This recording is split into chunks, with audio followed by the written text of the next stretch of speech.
Hello, great ones. Welcome to the Live and Be Great podcast. I'm your host, Latanya Sampson McDonald. I am a life coach and a registered marriage and family therapist associate.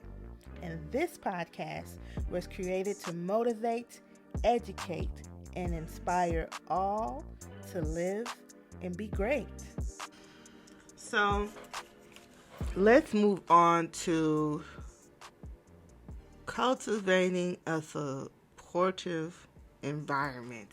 Okay, that's a big one, because if everyone isn't on the type of time that you are on, it will affect you. It will deter your healing.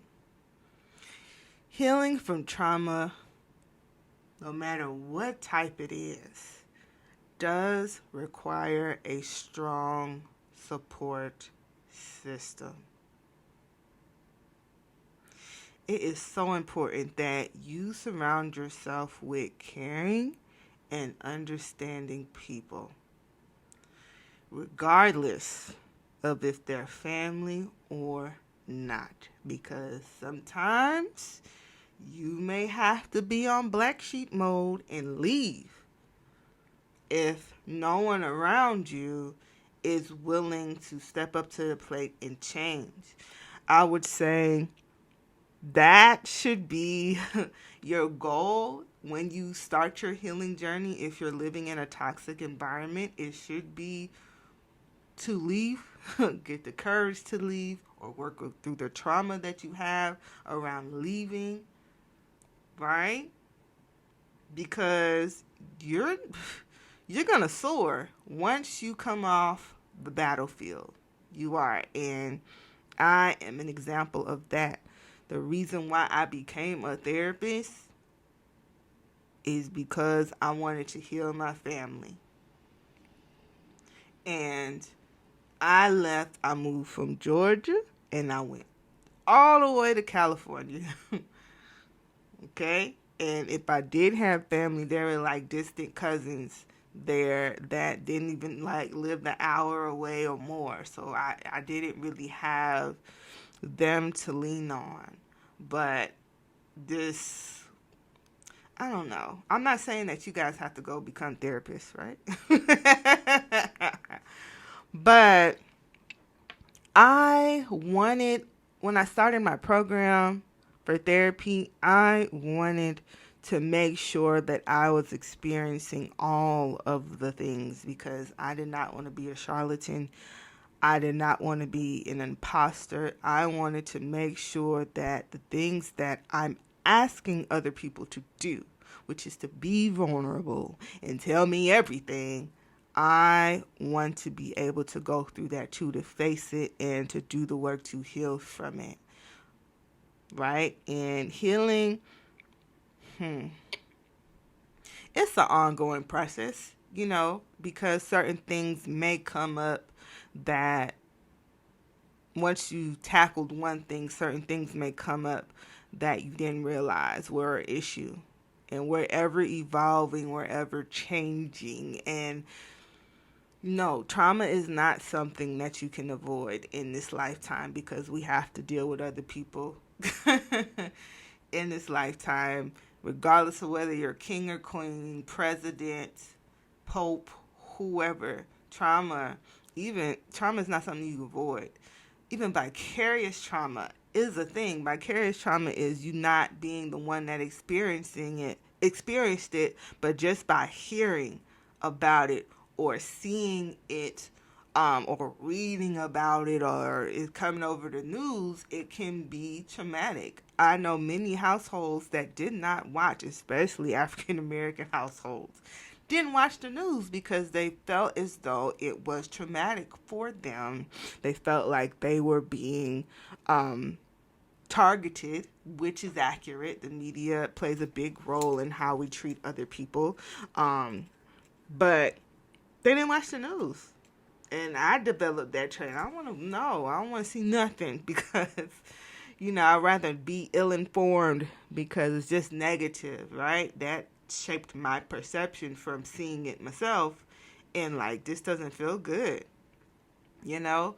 So, vicarious trauma, just by seeing something. You may have not been the one that got kidnapped, but watching, maybe for me, watching so many, black people or black children go missing for so long, and really any human, but like how we didn't really get publicity back then.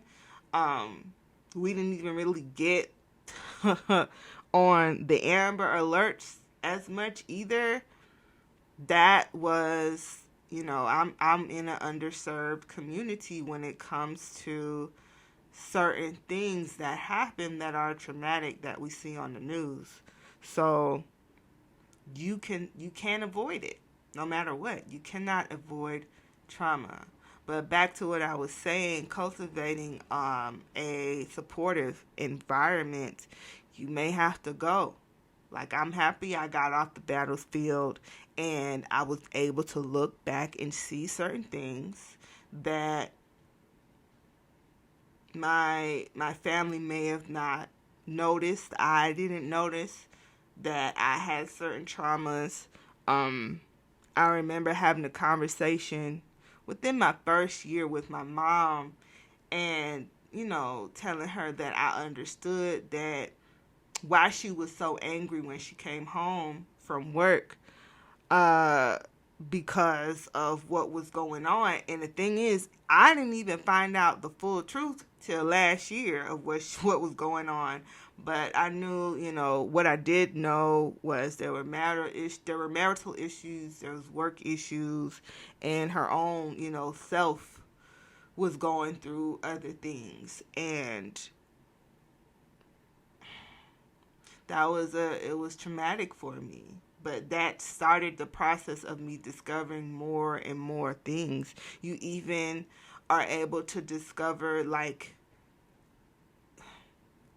what do I need to return back to my family? Because that's usually where all trauma starts, is your home. That's your first representation of the world out there, is your family. Of what you're going to experience out there in the world is your family, or I should say, what you base your perceptions of how the world is and relationships comes from your home base. Regardless, even if you don't have a family and you've been in foster care, whatever you experience the most when you're done with your day's work or you're done with school, it affects you. So I want to tell y'all, listen, stop trying to pour from the empty cup. You cannot bring everybody with you. Yes, it's going to hurt, but you will feel freer if you surround yourself with a network of positive friends, positive family, and professionals who can give you unconditional guidance and support during your journey. Okay? They respect it. They understand it. They give you grace. But you must give yourself grace first. And then everybody will fall in line. And some people, I'm not even going to sugarcoat it. It is harder, right? But some people don't have what they need to leave their environment. But it's way more difficult for them to develop their boundaries. They do it now. But depending on your situation, it's not easy. And you can easily relapse based on staying in that environment, especially if somebody there has that upper hand. Like if your parents are toxic, or one of your parents are toxic, and you move back home, or a sibling is toxic and you move back home, and say you're paying them rent or not paying them rent, right? You may feel as though they have a certain power over you, so You may stand up for yourself at one point, but then when they, of course, they not gonna like that. Most people don't like when you change on them. When you start to stand up for yourself, because usually the first person you do it with is somebody that you care about. Okay, but you may feel as though, let me just play it cool because I'm not paying them no rent, or they could kick me out, or whatever the case may be. Me, I'm dangerous like that, so I'll be like, whatever. You're going to respect my boundaries, or I'm not going to be around you. I'm going to find a way out. I've been like that. I want to say since I've gotten out of college, my undergrad, when I was like 22, 23, I developed that type of mentality. Actually, in college, I did. I remember I dropped a whole group of friends because they all decided to do something dumb. And I was like, I ain't fooling with none of that. So I ain't finna talk to none of y'all. I'm finna find some new friends. This is my freshman year. So I think I've always been that way. But I want to say the hardest people to do it with is the people that you actually love, like your family. It is difficult, but sometimes, you guys, it is so necessary, and it does make the process, it is easier than staying there and trying to start your healing journey. Not saying it can't be done, but it is easier than that. But it's still not a cakewalk. But the benefits of it, the benefits of making sure you have a positive environment, is well worth it. So there are different types of therapy that I would say it plays a pivotal role when it comes to your healing, because you have someone there that you're not worried about judgment, even though some people they can't help it. We're creatures of, trying to make sure we're understood and we're validated and somebody sees us. But this person doesn't have a bias. Usually. They're not supposed to. I would say that. But this is someone that can give you their undivided attention and really, really be a safe space for you to process your thoughts around trauma. Okay, when it comes to your healing journey, you have cognitive behavioral therapy, and that really deals with your thoughts around the trauma and reframing what that meant for you and taking out the unhealthy, right, thoughts and cognitions, they call it, in order to change the behavior you have surrounding the trauma. And then you have EMDR, and that is, I definitely want you all to look that up, EMDR. And that's listed as the most effective when it comes to trauma. But basically what it does is it kind of exposes you to a different way of seeing the trauma. That's what the end of the process is. I don't want to go too much into the terminology for those who aren't therapists when it comes to EMDR. And then you have mindfulness therapy. Okay, mindfulness-based therapy. And this deals with coping skills. Well, all of them have coping skills, but mindfulness is really something that you could possibly start at home. But if you need someone to, if your therapist deals with trauma, if you're going there to work on your trauma, they are usually skilled in teaching you like how to be self-aware, how to meditate, how to practice self-care, and things of that nature. Your thoughts about yourself after the trauma, right?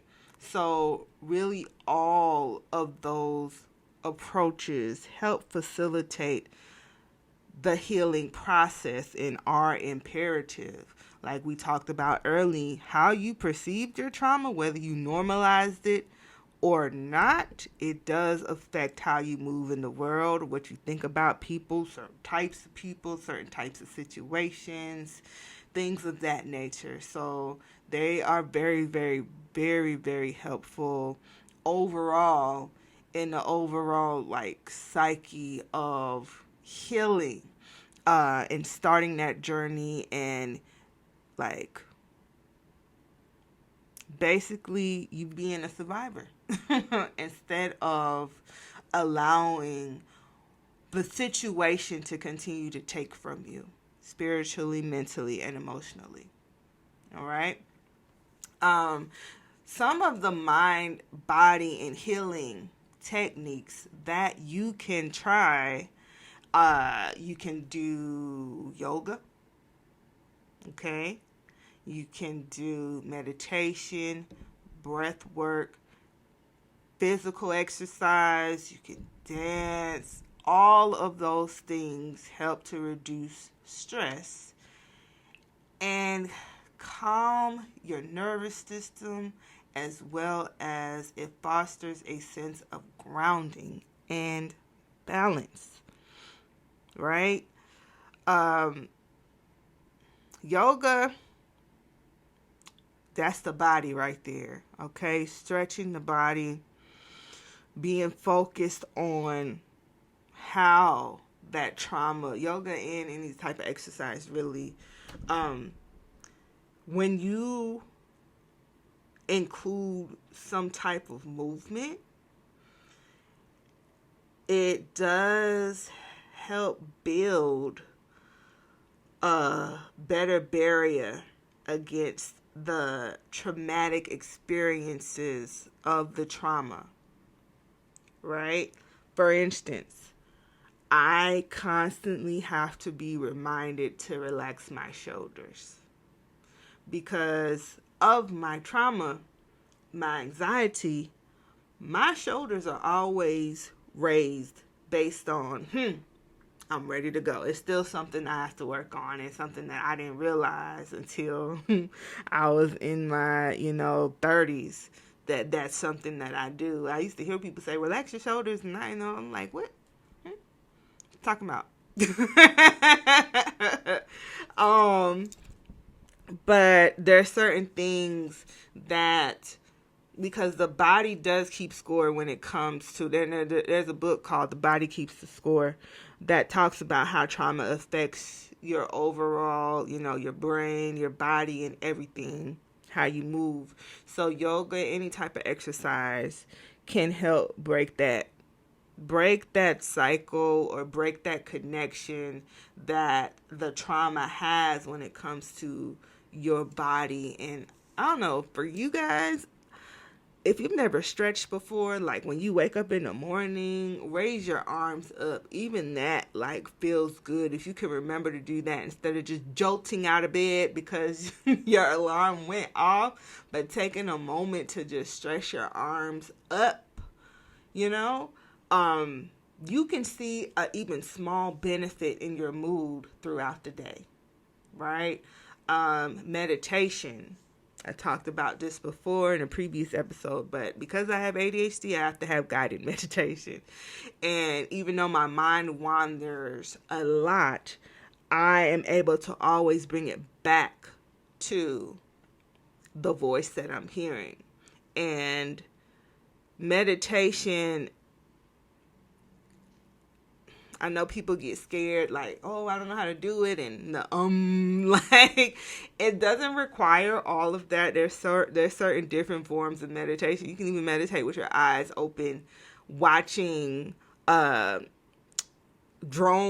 footage of water or islands and things of that nature. Like, even that is a form of meditation. Listening to white noise is a form of meditation. Sitting in silence and just listening to the world around you is a form of meditation, regardless of whether your mind wanders. And your mind wandering, don't beat up on yourself when it comes to meditation, because that is just your mind doing what it's supposed to do, which is to think. Okay? So I don't want people to be so afraid, but this also creates balance. It creates balance for me. When I can remember to do it, I usually meditate every day. And if I have a busy week, it might be difficult, but there are 2-minute meditations, 1-minute meditations on YouTube, guided meditations. You can do it. I just want you to keep track of your day if you just try it. We also have breath work, and there's so many different breathing exercises, okay? And I want to do one with you right now that's simple. I remember I was watching Jennifer Lewis, the actor, who was on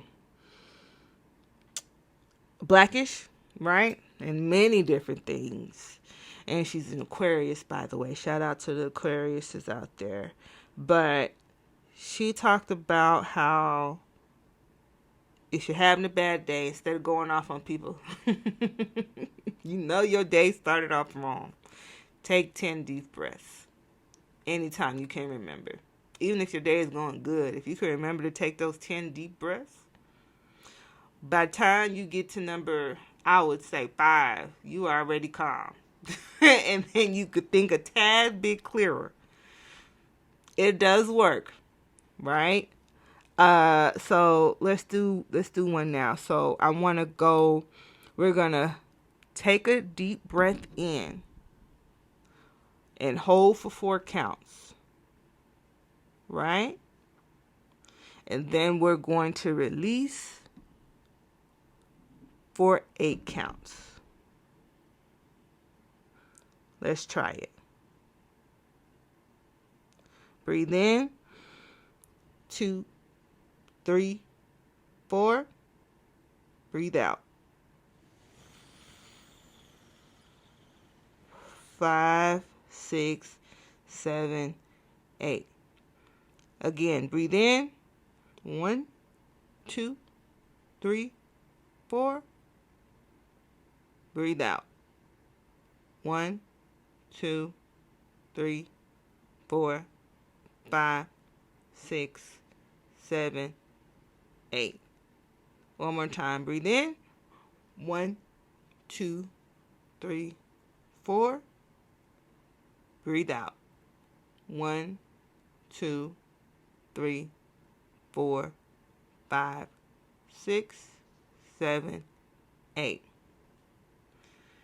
After doing that, pay attention to how you feel. And be honest about it. Okay? Be honest. But when you take those 10 deep breaths, do it that way. Always make sure when you exhale, it's longer than your inhale. Like if you can't remember to count and, you feel like you got a panic attack coming on, or it's just your heart is racing and you feel like you're about to go off, try to remember to just breathe in, breathe out 10 times, and make sure that your exhale is longer than your inhale. Also, something that I like to do, I'll just throw that out there, that helps reduce stress is grounding techniques, which you'll learn, in therapy. You can look them up as well. But I like to take my shoes and socks off and go outside and put my feet in some grass. Love it. Okay, talk about grounding. Feel the ground, or even if you, don't feel like going outside, but pay attention to how your floor feels.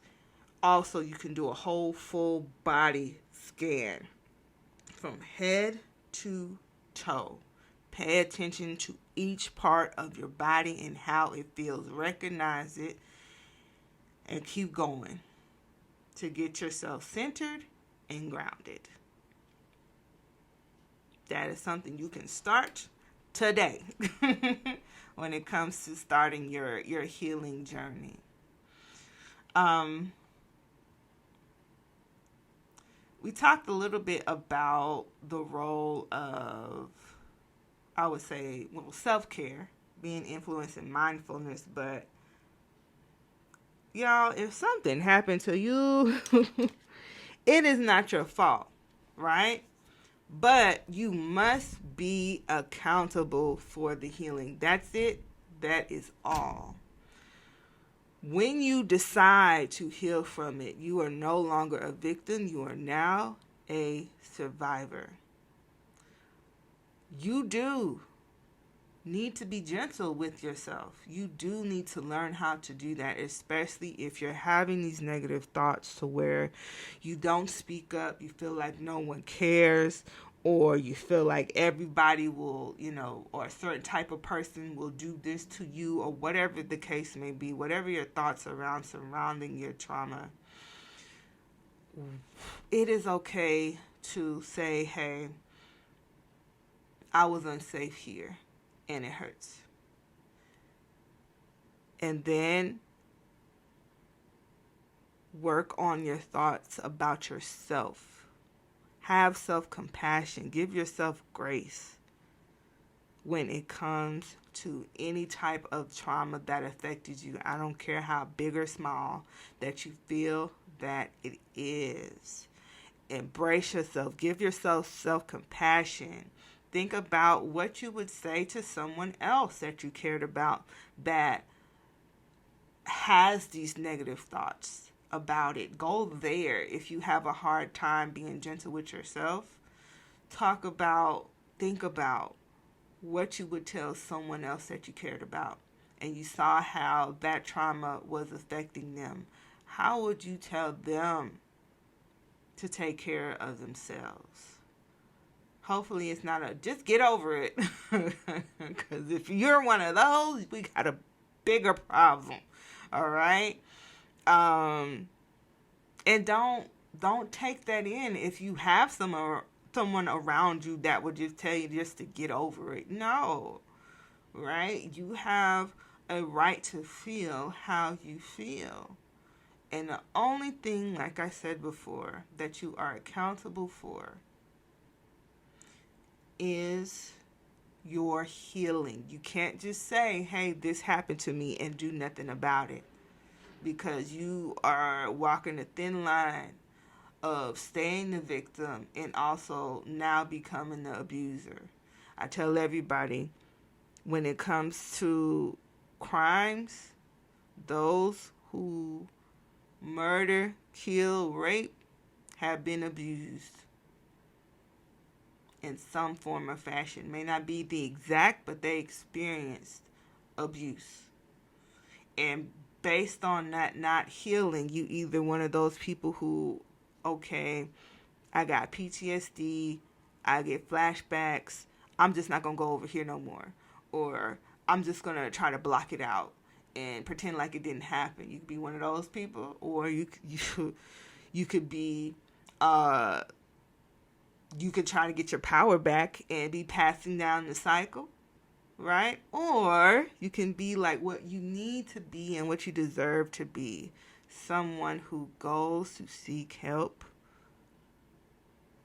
Someone who really, really embraces who they are and wants to start the process of loving themselves in order to heal from that trauma. Mind, body, and soul. Something else that I really like to do is art. Okay? Art can be like whatever you can't articulate. That has been what dance has been for me. It will be any type of art, but whenever you can't articulate what you're feeling, or you may not be comfortable articulating, or you can't, get to that supportive system in a time where those feelings and those thoughts are coming up based off of the trauma, you can write, right? You can journal, you can paint, you can listen to music, you can dance, like creative expression. Oh, that is even healing. Like I've heard people say, hey, dancing or painting or music or whatever is a part of my therapy, right? That is perfectly fine to serve as an outlet when you can't talk to someone at the time, or you're still trying to process everything to be able to talk to someone, or this is just something that is a de-stressor of everyday minor traumas that you experience. Give yourself permission to do that because it is so, so, so, so beneficial. So even if you're not good at it, do it. Right? If you like to sing and you're like, I can't stand how my voice sound, put them headphones in and go off. So you won't have to hear yourself. Or take a singing lesson. You know, do that. Like, try. Let it be something that you work at because you've always wanted to do, no matter what it is. The only one that can stand in your way of finding a creative outlet is you. Really, any part of what I'm talking about today when it comes to starting your healing from trauma journey. Only person that's going to stop that is you. There's so many different ways to start that process.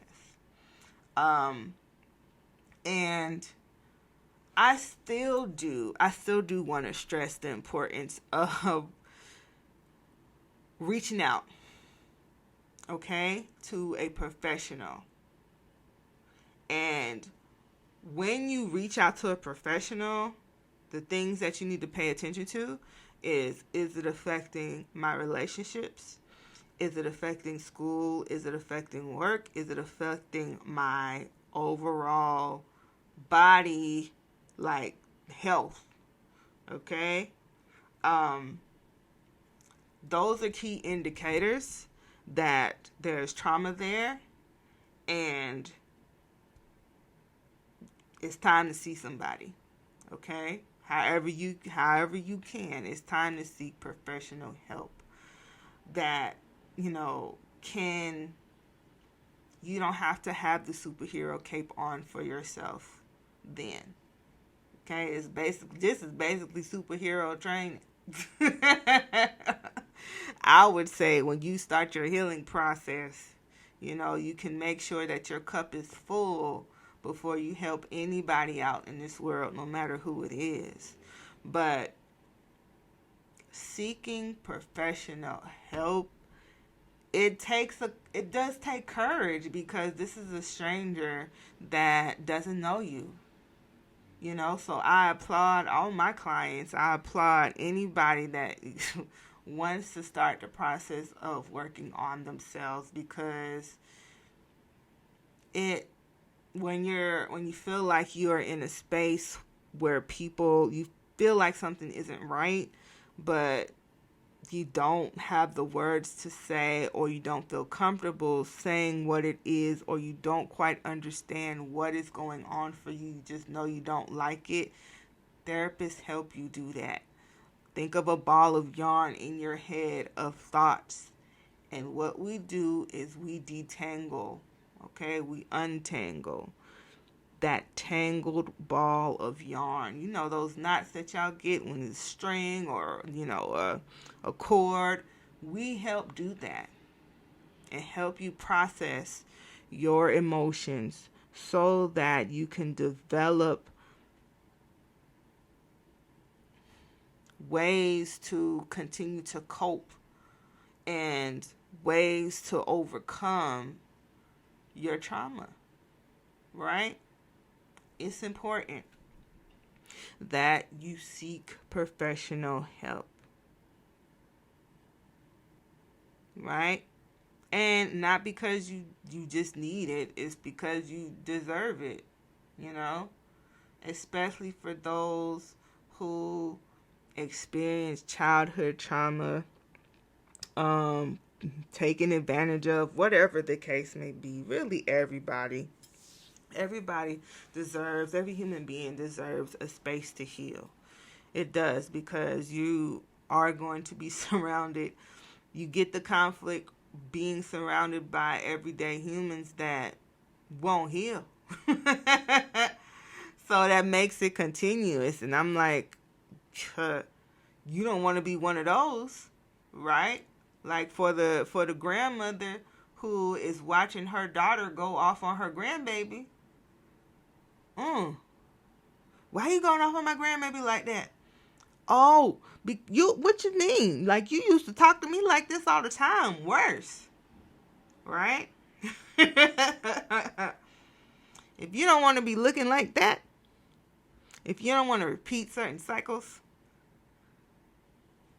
there's trauma there, and it's important to see somebody outside of the family who is used to dealing with that, who has expertise in that, who has worked on their own, right? That can help you.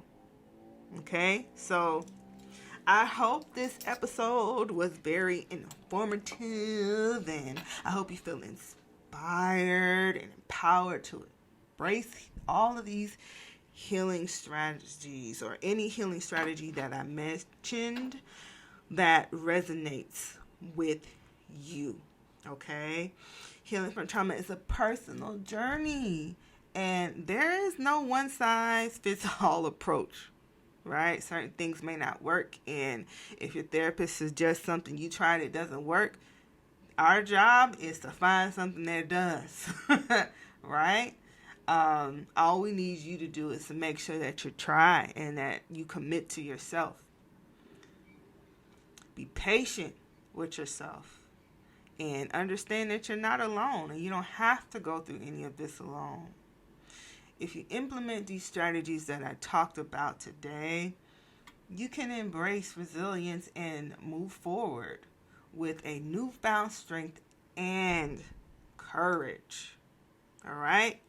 So I want to thank everybody for listening today, and I hope that this was helpful. All right? So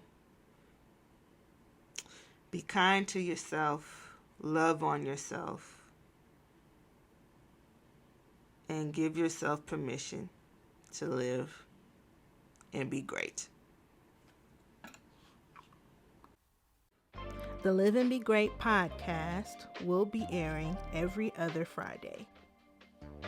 If you have truly enjoyed this podcast, thank you. Thank you for listening. Thank you for giving Live and Be Great a chance. Please feel free to share, like, give a review, subscribe on whichever platform that you're listening to right now, on iTunes or Apple Podcast, Spotify, Anchor, as well as Google Play. The Live and Be Great podcast is strictly crowdfunded, so if you are interested in becoming a supporter, you can click the link in the description, or you can go to liveandbegreat.com and scroll to the bottom and donate to the Live and Be Great podcast today, so I can continue to give you good and motivational content. Thank you all for listening, and don't forget to give yourself permission to live and be great.